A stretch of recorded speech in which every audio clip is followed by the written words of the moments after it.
नाजरीन, अब रुख करते हैं हंगू की जानिब, जहां ABC न्यूज़ के डिस्ट्रिक्ट रिपोर्टर जाहिदुल्लाह बंगिश की रिपोर्ट के मुताबिक हंगू जिली इंतजामिया के ज़ेर एहतमाम जिला भर में भरपूर तरीके से 5 अगस्त यौम इस्तेहसाल कश्मीर मनाया गया। हंगू एडिशनल डिप्टी कमिश्नर फहीदुल्लाह की क़ियादत में रैली का इनेकाद हुआ। रैली के बाद पुरवकार तकरीब का इनेकाद भी किया गया।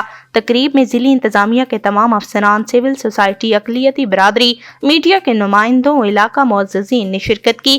तकरीब से खिताब करते हुए मुकर्रिरीन ने कहा, भारत ने जम्मू कश्मीर की खसूसी हैसियत को ख़त्म करके आइन में खुद रद्द बदल किया। खुल्लम खुल्ला जारहियत है। मुसलसल 5 साल से भारत कश्मीर के मुजालमों पर किस्म किस्म के जुल्म कर रहा है, जो बर्दाश्त के बाहर है। मुकर्रिरीन ने कहा कि कश्मीर पाकिस्तान की शाए रग है। इंशाअल्लाह बहुत जल्द कश्मीर बनेगा पाकिस्तान।